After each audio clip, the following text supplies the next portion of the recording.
Hi. Hello, Haripriya.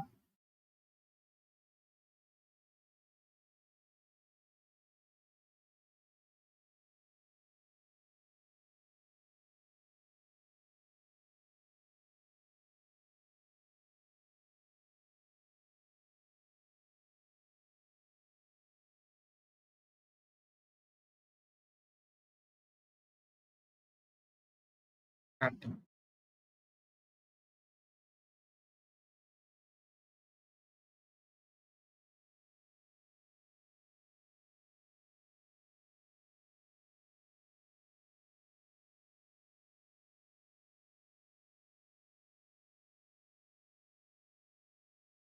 See, in the last class, uh,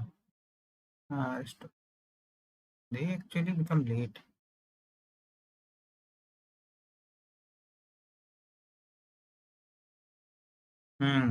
See, whenever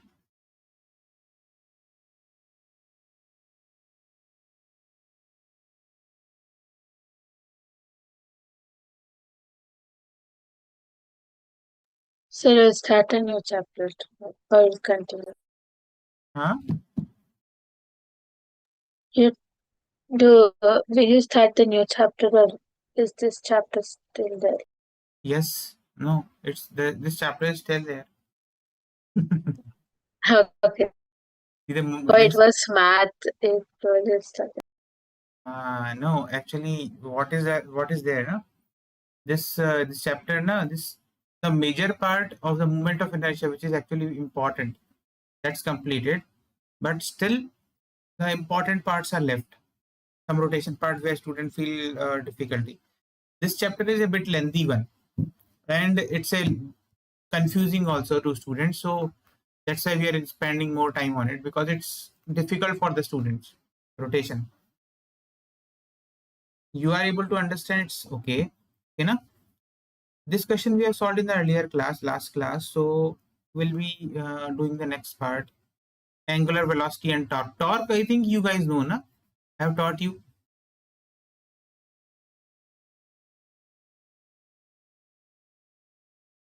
Yes, Haripriya, do you remember?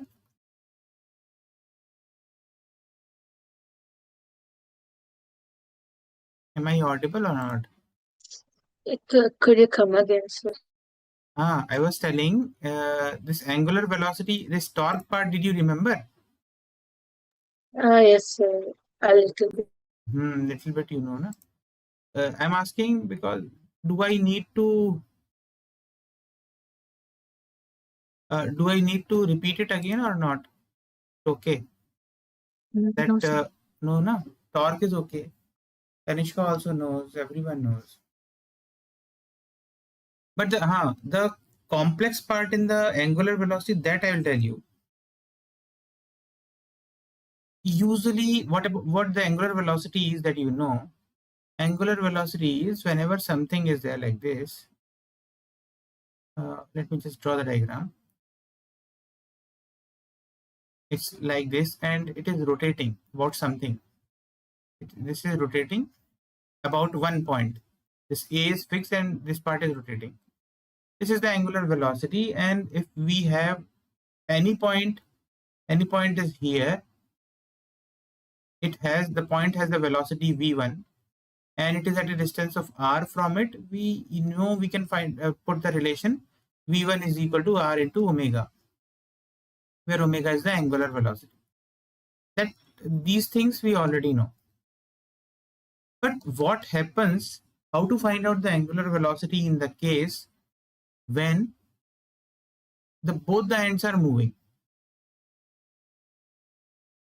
In this particular case that I'm drawing.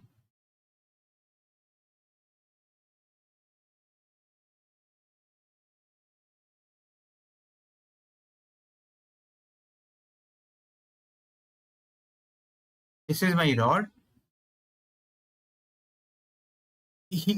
Here, no end is fixed, and we do not know. Both points are moving, and we do not know it is doing angular velocity about which point. Let's say the end A, it has some velocity. This is one end, and this is another end.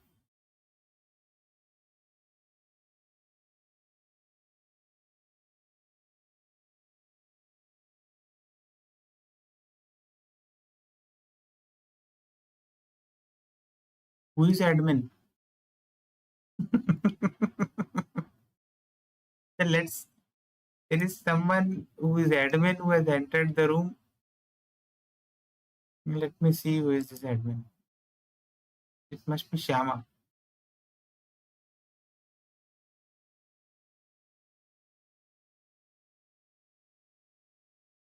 Hello, hello, hello. Shama, is it you? Admin? Oh, Ah, you. Your name is coming as admin. I guess it changed, so there's some update. Hmm. See, we were trying to discuss the angular velocity when the 2 points have the different velocities. Suppose we say this is VA and this is VB, and this is making an angle of alpha with this axis like this, and you this velocity I am making like this velocity, it's making some other angle that we do not know. I want to rotate it, it's not rotating. Like this.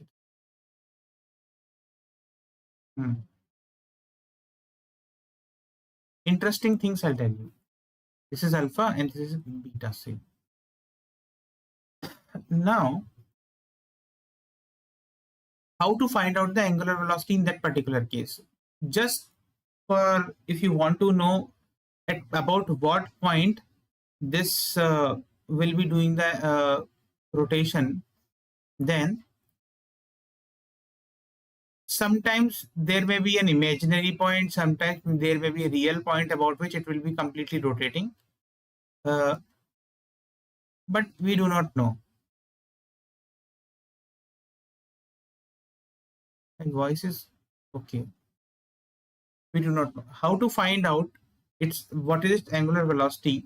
In that particular case, what we do, we can find out the angular velocity of A with respect to B, omega of A with respect to B, or omega of B with respect to A.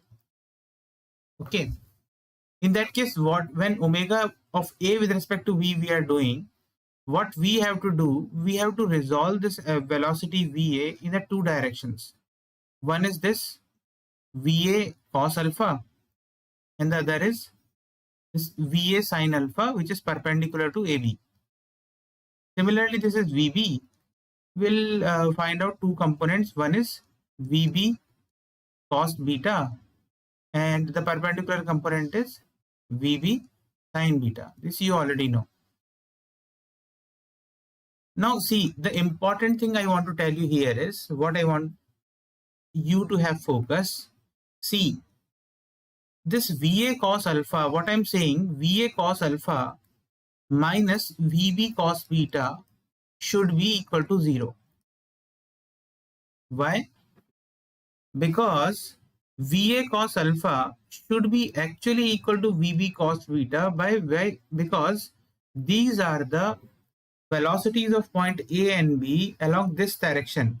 Why I'm saying this, VA cos alpha should be equal to VB cos beta, because this is a solid body. This AB is a solid body. The points A and B do not move with respect to each other in this direction, because otherwise there is no point in saying it is a solid body. Because otherwise what will happen, suppose VA cos alpha is more than VB cos beta, in that case what will happen, the rod will try to stretch. VB is moving slow, VA cos alpha is moving faster. So what it'll do, A will move, it will elongate, and this rod AB will try to stretch, which is not practically possible. Okay, na? In other case, if VB cos beta is higher than VA cos alpha, in that case, what will happen? A is moving slower than B point. So the B will try to compress. In that case, the length of the rod will decrease.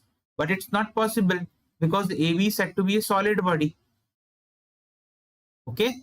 So what I want you to focus is, in the case of solid body, when 2 points are moving with different velocities, the difference of velocities in the direction AB is always 0.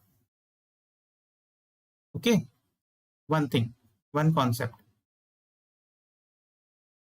The other concept is, if you want to find out angular velocity of A to B, it will be what? You have to stop B point. You have to stop B point means this velocity of A will become VA sine alpha minus VB sine beta whole divided by the length AB. Similarly, if you want to find B with respect to A, you have to stop A.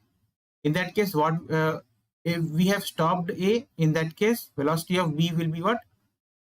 VB sine beta minus VA sine alpha divided by AB. That's in this way we try to find out the angular velocity. And angular velocity may be different with respect to B and may be different with respect to it. Doesn't matter. Understood? Yes. This is the concept, and I think you remember what a torque is.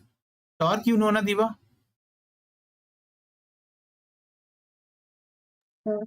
Yes. For other students, they know because I have taught them earlier. Shama knows, Radhika knows, and Haripriya also knows. Kanishka, do you know it? What is torque? What torque is?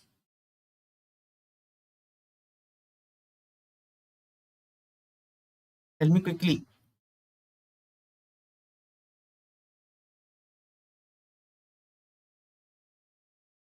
Kanishka,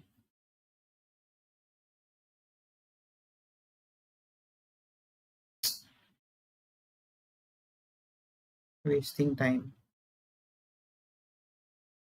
Then let me just give you the question.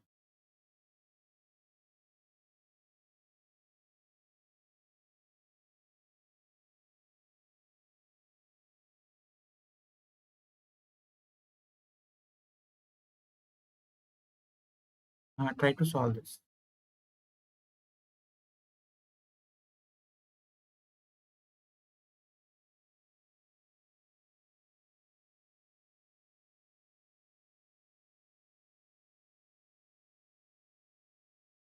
Will come now.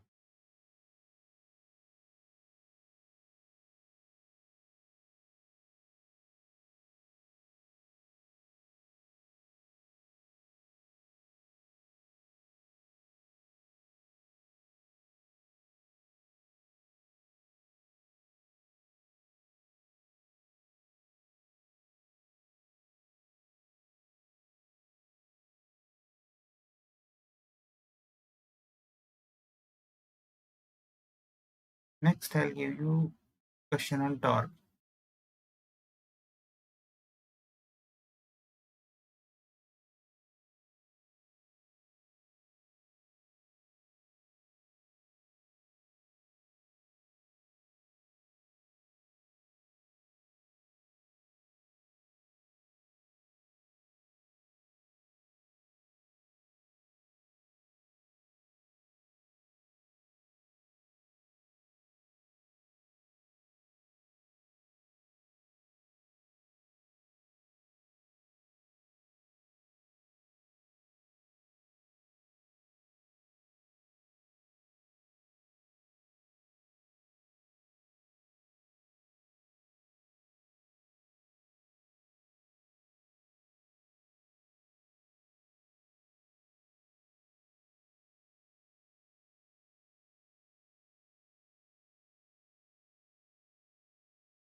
Can I do one problem? Yeah. What, Shama? What did you say? So can I do one problem like Achha, this one. See, how to solve this question? Rod AB has a length of L. The velocity of end A is V naught. It's downwards like this.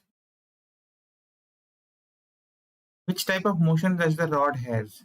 See, this is moving down. Obviously, the part B also should be moving like this. Should be moving ahead in this direction. Let's say it is VB.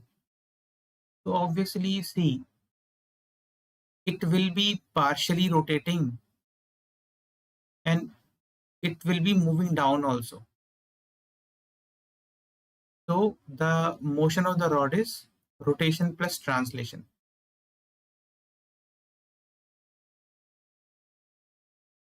First, it's doing both the motions. Rotation or also. super what is superimposing motion, right? Superimposable motion. Rotation plus translation. Now they have asked find the velocity of end B at the given instant. Now how to find out the velocity of end B? See, this is a rod. This is angle 60. This is 90. So obviously this will be 30 degree. Now if we try to resolve the velocities V naught in this direction, it will be V naught cos 30. I said na, that concept will be used here. This angle is again 60 degree. This will be VB cos 60. Now I said because this is a solid rod, VA V naught cos 30 should be equal to VB cos 60 because these two endpoints in the direction of the rod should be same, should have the same velocity. Otherwise, the rod will either stretch or it will compress, which is not possible. So that's why V naught into cos 30 is what? 3 by 2. VB into cos 60 is 1 by 2. 2 to get cancelled. VB is equal to V naught root 3. That's how we find out the velocity of end B. You are able to observe why this thing is important, why the concept that I have told you becomes important. Now, if they're asking find out the angular velocity of the rod, the vertical component of this velocity, this will be V naught sine 30. This will be VB sine 60. Don't know, about some point it will be rotating. Let's say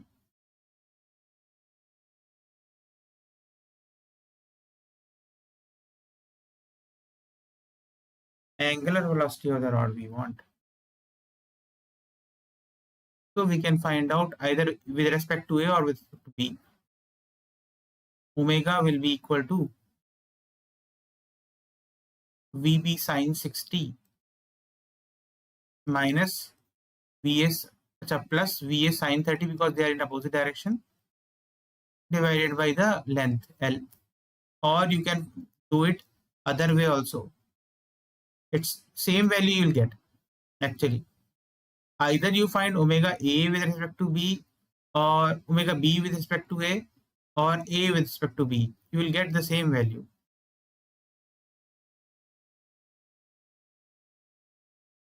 You can try it by yourself. VB sine, it will be VB sine 60 plus VA sine 30 and direction also is same divided by L. So we'll put the values. Omega will be equal to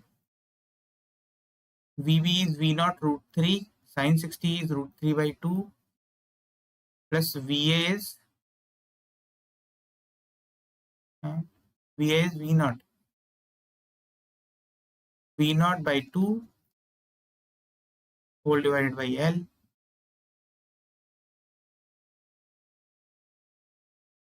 So it will be 3 V naught by 2 4v naught by 2, 2v naught by L, 2v naught by L. This is its angular velocity. The answer.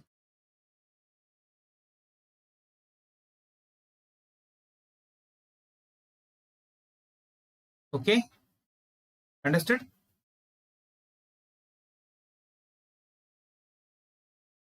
So the rod, it is moving about a point which is somewhere in between, right?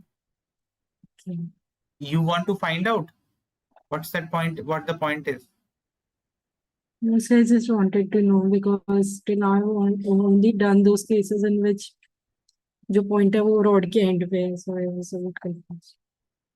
See, for your understanding, better understanding, if you want to know about which point exactly it will be rotating, you can assume some point. Let's say its distance from A is R1.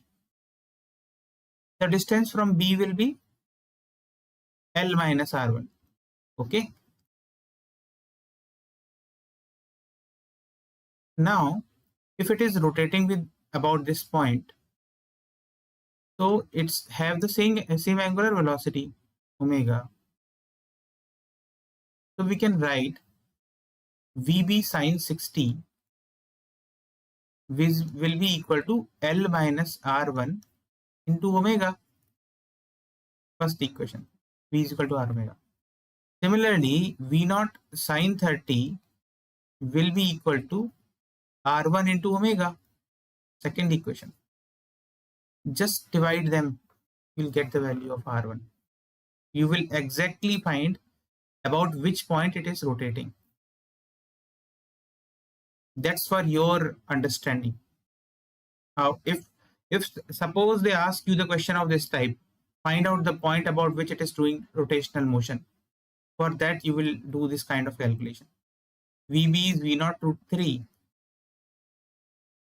into sine 60 is this root 3 by 2 is equal to L minus R1 into omega divided by V naught by 2 by R1 into omega. Cancel it. 2 V naught, this can be cancelled. So you will exactly find it. See? 3R1 is equal to L minus R1. So 4R1 is equal to L. R1 is equal to L by 4. So from the point, this also can be asked. This kind of question also can be asked. Means about what point this is doing rotational motion, even though A and B are doing translation motion plus rotation, they're translating, but this body, this rod will be appearing to be doing the pure rotational motion, and that pure rotational motion will be about this point, which is at a distance of L by 4 from A. Understood? How to find Yes, the sir. point? This is how you can find out that is point.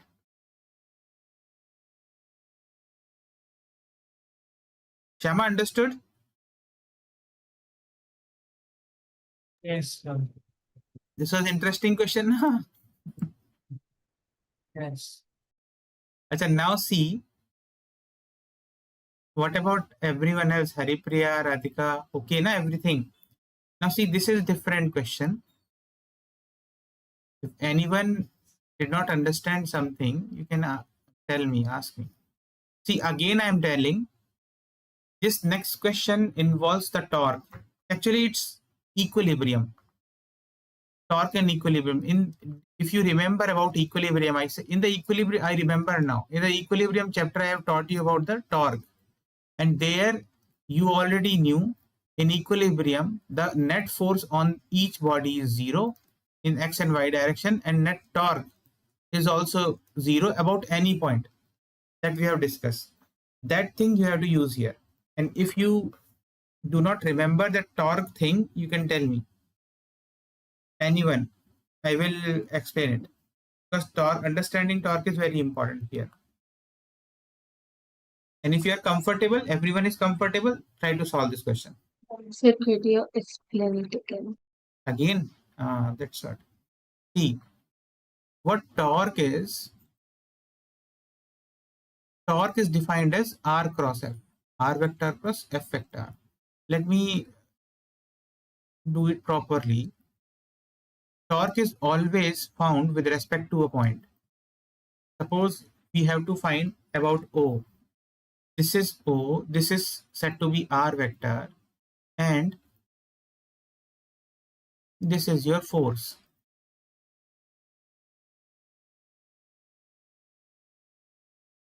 This is a force, suppose. It is acting at the end point A. Now, torque is defined as R cross F. So we can, if we try to expand it, how we can write mod R vector, mod F vector into sine of the angle between them. Sine of the angle between them is what? This R vector and F vector. This angle. Now, how we can interpret it? Torque is equal to, either we can write mod R vector sine theta into mod F vector. This is one way of seeing this one. Now, what it is? Mod F vector is the magnitude of this force, and mod R sine theta is what? If you take the perpendicular, this one,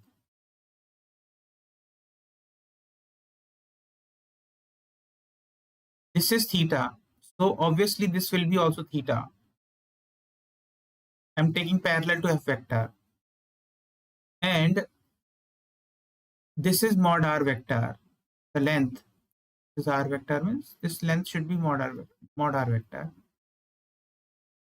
Now I can say, using the property of triangle, this can be mod R sine theta, this length. So what I have known here, I can interpret torque as force into perpendicular distance.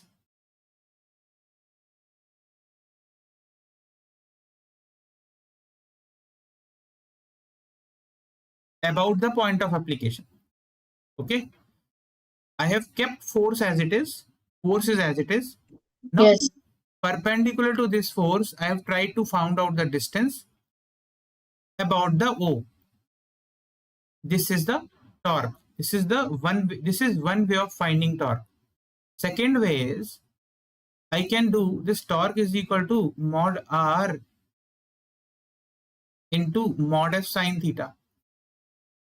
That means what? I'll take sine theta to the mod F vector side. That is what? I can resolve this force in the two components. Mod F cos theta it is, and the perpendicular one is mod F sine theta. So now, because we have known the torque of the force is force into perpendicular distance, now I have resolved this force in the two components. Now if we try to find out the torque of F cos theta, it will be 0. Why? Because F cos theta about O, the perpendicular distance is 0. Now for F sine theta only F sine theta will be responsible for the torque. So the torque is mod F sine theta into mod R vector. That's what we are getting. So the other way of getting torque is perpendicular force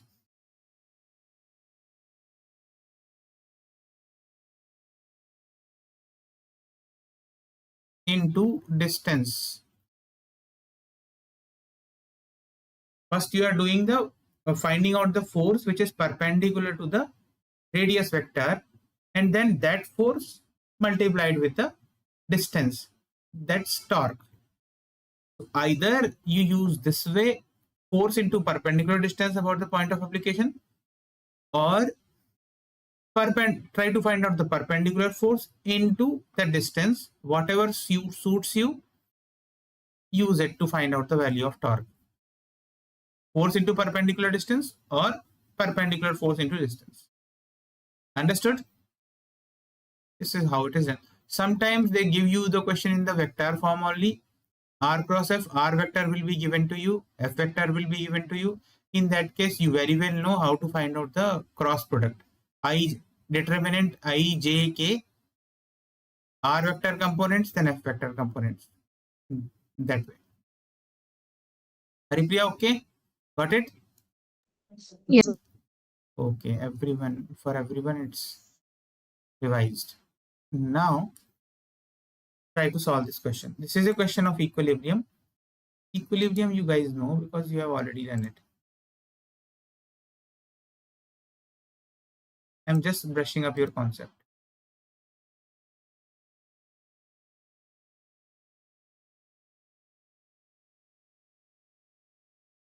Okay.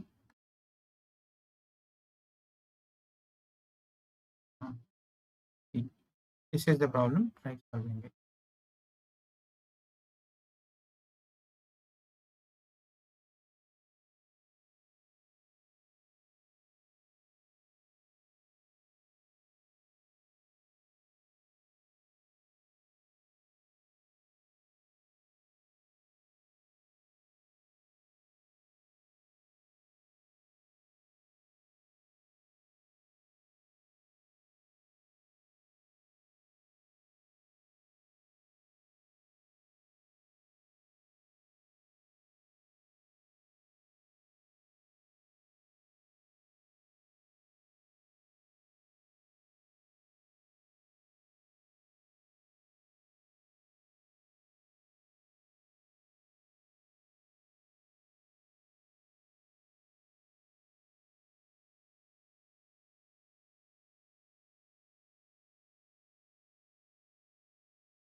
See, this understanding that I've told you, na, R cross F.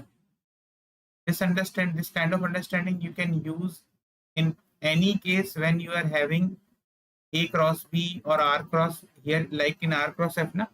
Like if you have A cross B, anything, A cross B, B cross A, something like those. There also you can use this kind of understanding to solve the question. A into perpendicular distance, B into perpendicular distance.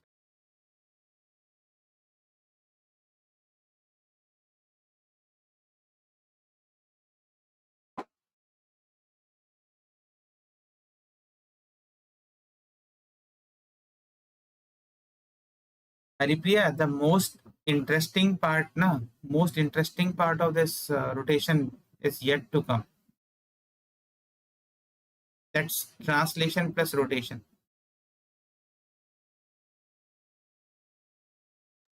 Okay. Mhm.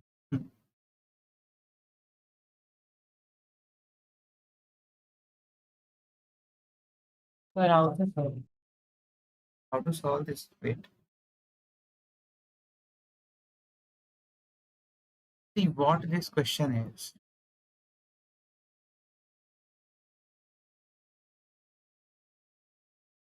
Figure shows an arrangement of masses hanging from the ceiling. In equilibrium, each rod is horizontal. The negligible mass and rod do not have masses. And extend 3 times as far to the right of the wire, supporting it to the left.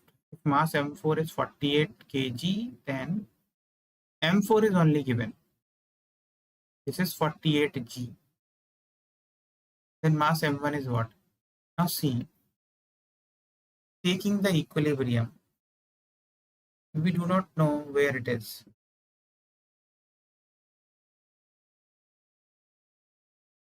Let's say this is M1G. This will be M2G. Problem is we do not know what this distance is, what this distance is. But we know one thing for sure. X1 plus X2 is equal to L, the length of the rod.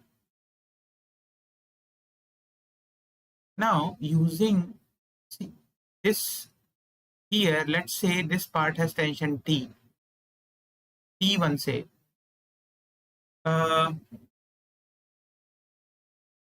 Here this is T2.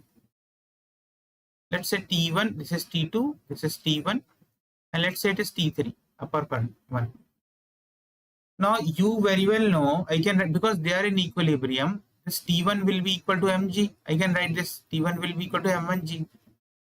T2 will be equal to m2g. And because they are in equilibrium, for the vertical equilibrium, I can write T3 will be equal to T2 plus T1, right now. So T3 will be equal to m1 plus m2 into g. Okay. Now for the torque about this point, say P, I can, this is vertical equilibrium. Now I can do m1g into x1, T1 into x1 I am doing, but I am writing it indirectly because you will understand. This is T1, T1 is m1g, that's why I am writing it directly. m1g into x1 minus m2g into x2 is equal to 0, but x1 plus x2 is equal to L. I'll use this equation and this equation to find out the value of x1.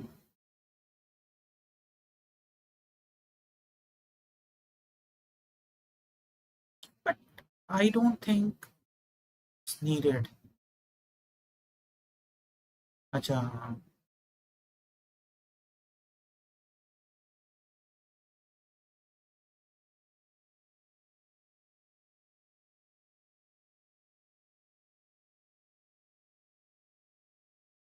M1 is not given, no? M1, M1, M2 is also not given.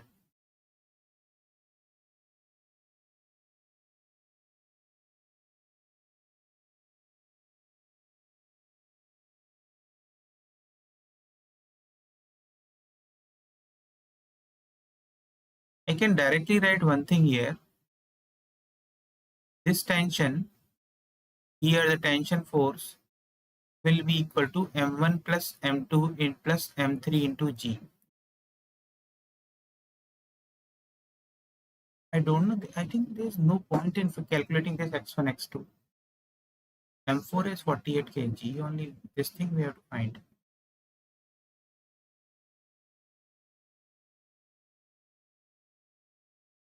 Extend 3 times as far to the right of the wire supporting it. And they have said, if this is x1, if this is x, this distance plus this whole distance, the whole thing is 3x1, 3x.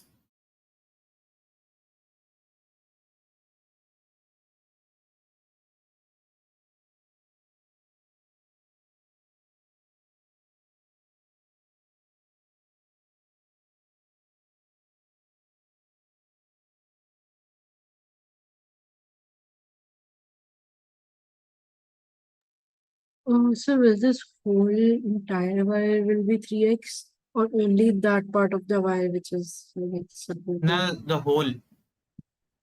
Yeah.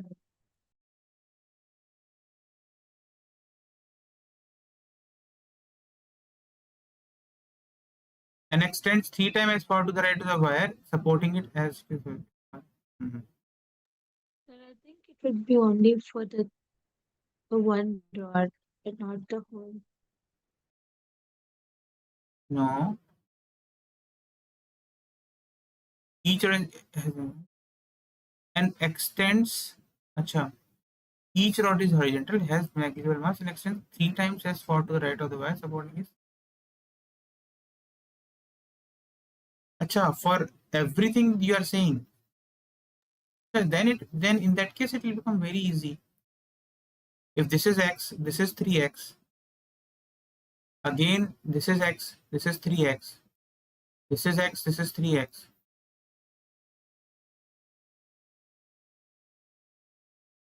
In that case, the question has become very easy.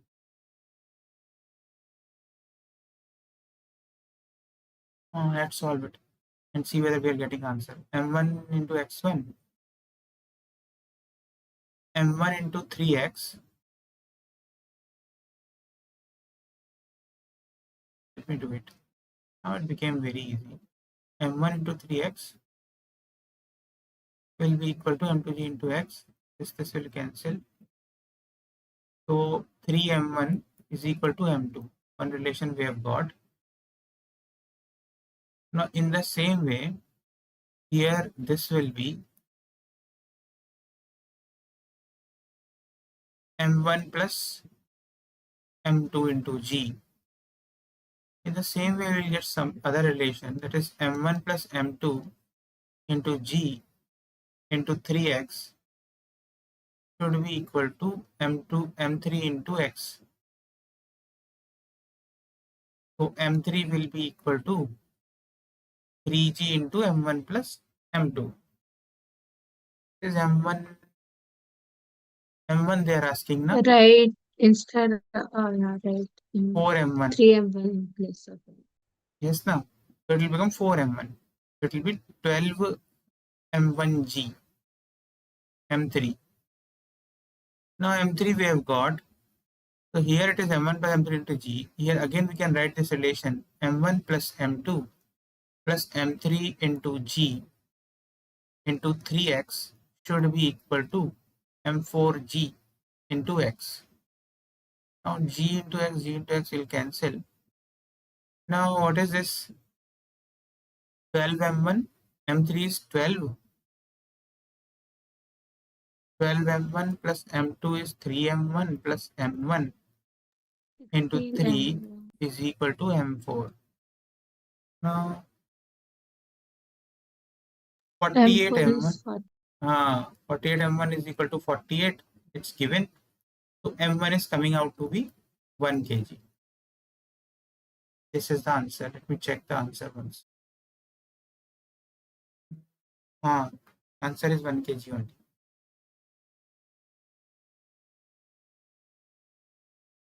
Understood? Everyone?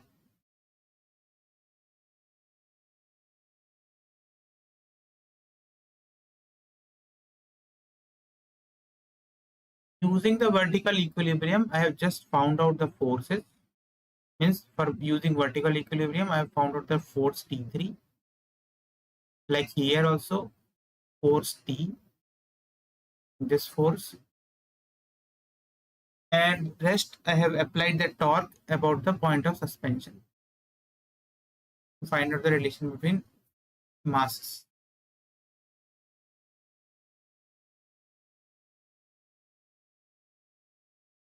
Am I okay?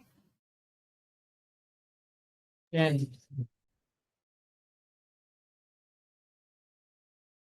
Anyone? Radhika? Okay ना? हो गए क्या तुम लोग?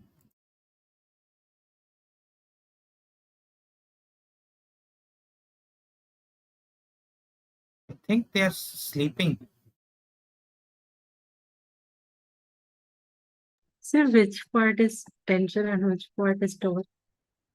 Which part is tension? Which part is? Torque.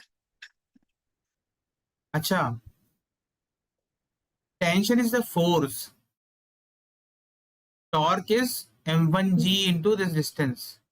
This part that I have calculated, this is torque. Okay, sir. Okay. See, if I say points, this is point P. If I say this is point P, this is point Q, and this is R, then here this relation I have done. Na? Here this one I have done taking torque about P. And again, this one is torque about Q. This one is torque about R.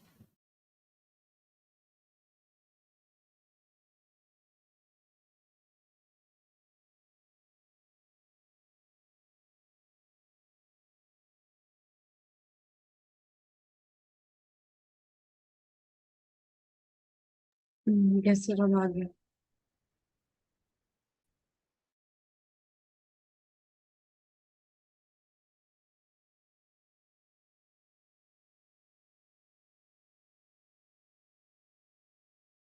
Achha, let's move on to the next part. The next part is angular momentum.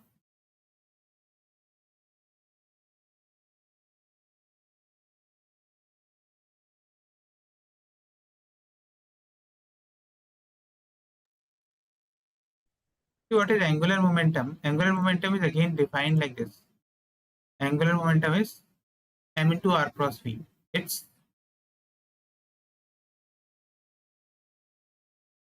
m into r cross v.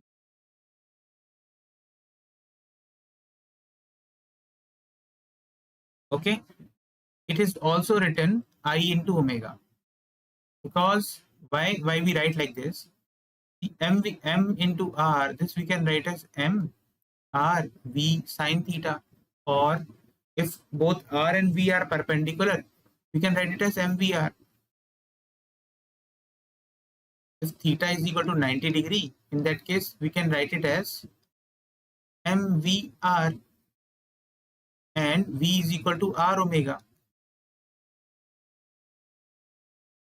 So mr square into omega, and mr square is the moment of inertia about one axis. It is the moment of inertia. This is mass m. It is at a distance of r. It is moment of inertia I is equal to mr square omega. Okay, that's why we write this angular momentum as m into r plus v is equal to I omega. Otherwise, the other way is m into rv sine theta. This is how the angular momentum is defined. Again, if you are trying to find out, trying to analyze it, the same way you can analyze it. This is the point of application. This is, suppose your r vector, this is its velocity. This theta is the angle. One way is take the perpendicular. This will be, the perpendicular thing will be mod r sine theta. So L vector will be, the one way of interpreting it is L vector is equal to m mod r sine theta into v. So that is mod v, that is. So this is m into velocity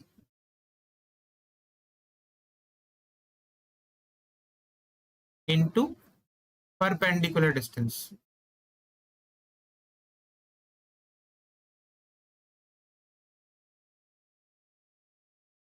Okay. The second way is you can find out the velocity in the direction, which is v cos theta, and the perpendicular velocity is mod v sine theta. Similar way like you have done for torque. In that case, the other way of interpreting it is L vector is equal to m mod r vector into mod v sine theta. So this is mass into distance into perpendicular velocity. So it's like torque, but in place of force, you have velocity, and in place of r you have r only. The only difference is it's multiplied with mass. And important is you can either write this as m into r cross v, and the other way is I into omega. I'll tell you one very interesting case here. So, did anyone watch those sports game? Means the snow sports, that the skiing and this skating that they do, na? Snow skating and all. Anyone?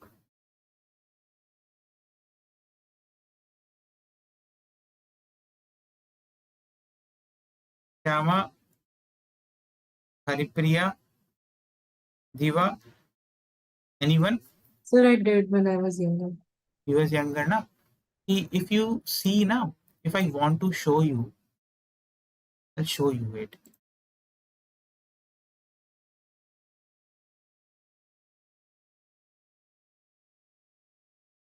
Ice skating.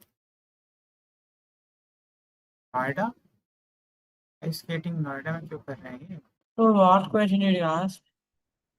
I asked, did you see ice skating Yes, sir. This kind of thing they do, na?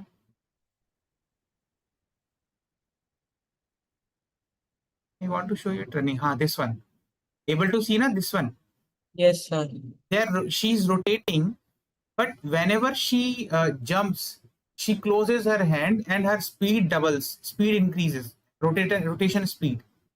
And when again she falls down, she stretches her leg and hands, and then her speed becomes less. She slows down. This you are able to see now. Yes, sir. When she is jumping, she has closed her hand. That thing only I wanted to show you, and that thing I will analyze it now. See, I'll draw the diagram, but my diagram won't be that perfect.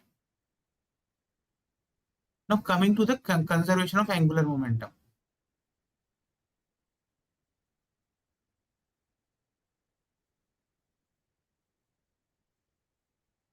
Again, conservation of linear momentum, you remember, na?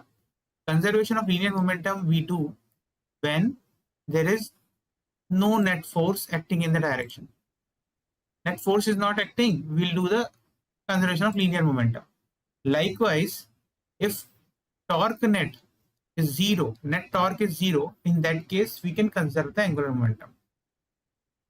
Now, coming to this part where the ice skater, when she is jumping, she actually closes her hand. I'm like this, I am closing. And even her legs also.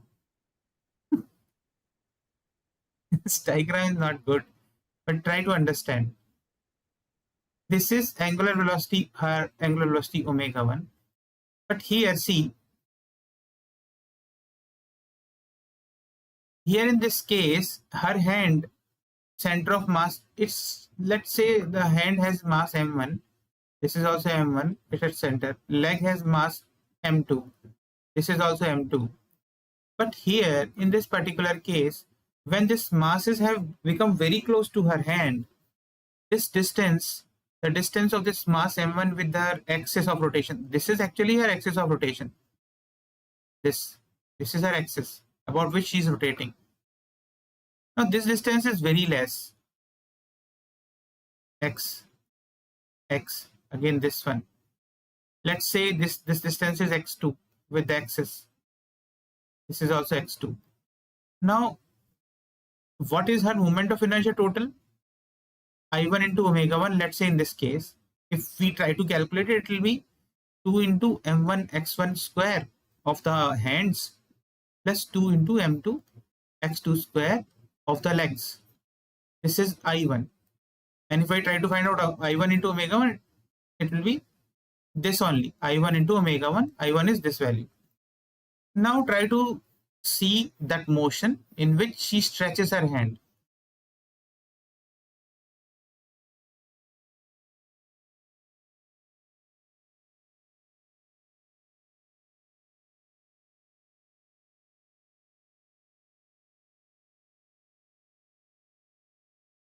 And stretches her legs also. This is the center of mass of the hands, m1, m1. Now see this distance. Now this distance has increased.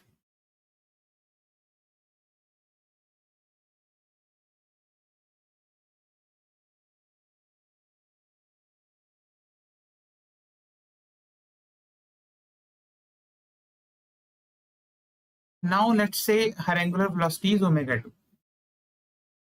Now in this particular case, I2 into omega 2, I2 will be what? Again 2 m1 x1 square plus 2 m2 x2 square. But if you see, if you try to analyze, this x2 has increased. Again x1 has also increased by a significant amount. X1 is lower, x2 is also lower. Obviously, this I1 is lower, I2 is higher in this case. But we say conservation of angular momentum. Why? Because when she is rotating, there is no external torque, because we are taking the surface of Earth also into the consideration. The force, the only one friction force is acting on her body, that is due to surface on her shoes, and the same friction force is acting from her shoes to the surface. If we take both the system as it is, both the system together, and net force is 0. If net force is 0, net torque is 0. So we can do conservation of angular momentum. Initial angular momentum I1 omega 1 is equal to I2 omega 2, because I have said angular momentum is I into omega also. And here, if we see, I1 was less, I2 was higher. So obviously when I1 is less, when she has put her hand here, it's very close to her body, in that case, to make it constant, omega should increase, omega 1 should increase. Now when I2 is very high, because she has stretched her hands and legs, in that particular case, omega will decrease. That is why, because of this, omega becomes higher than omega 2. That's why when she jumps, she closes her hands and she rotates very fastly. And when she falls down, she stretches her legs and she becomes slow. There is one more reason for it, because when she is stretching, she is making her center of gravity very much close to the surface. In that way, when she is making it close to the surface, there won't be any torque. Torque won't be there, less torque. Because see, one case is this distance is higher. This is her force center of gravity mg about this point. This distance is higher, r is higher. In that case, torque will be more, mg into r sine theta.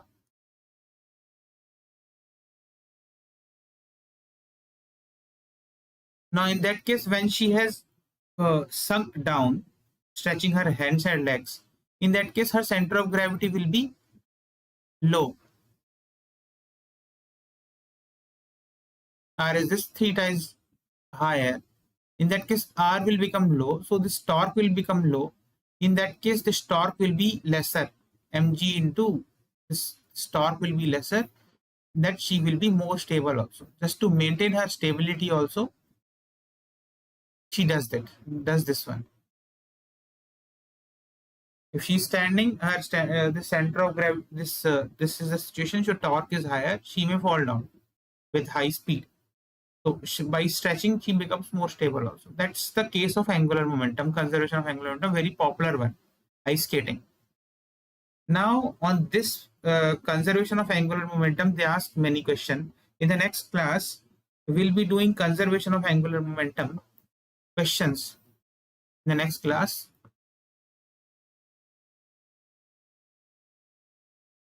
conservation of angular momentum, and then rolling without slipping. Then it will be over. Then I'll tell you one advanced concept, that is toppling. It's only asked in advance, not in mains. Okay. I think you have understood this one. It's very interesting one. Next class it will be over. 2 classes more it will take, and you will understand. And there are very interesting questions on it also. On rotation. Very tough questions are asked in advance. Okay, let's end it then. Any doubts? Awesome. So I just wanted to ask one thing quickly. Mhm. Like for kinetic energy in rotation, there's this formula half I omega Omega square. square. Yes. So sir, when she stretches her arms, Mhm. so the R will increase, so I will increase. So why won't kinetic energy also increase? Because when I is increasing, omega is decreasing, na? But sir, like omega, See, so you yourself gave me the answer. See, So can we kinetic energy is half I omega square, na? In this particular case, I have said here, na, when I2 is increasing, omega is decreasing. So that's why, and here in the first case, when I1 was decreasing, omega 1 was increasing. So that's why kinetic energy also is, but the significant amount, the I2 here, the omega is increasing in the first case, but omega is increasing by square amount. So in the first case, kinetic energy will increase because it's half I1 into omega 1 square. Even though omega 1 is increasing, but it's increasing in the square amounts. So it will be ultimately increased. It will be ultimately more, even though I1 is reducing. But in the second case, I2 is increasing, but omega 2 is decreasing. Omega 2 is getting low, but it's the effect of increase on I2 is actually of the power 1. So it won't be that much increased. So obviously this half I1 omega square will be greater than half I2 omega 2 square. Understood? Yes, sir. Okay, let's end it now. Any more doubts? No? Okay, let's end it. If you have doubts, we can discuss in next class.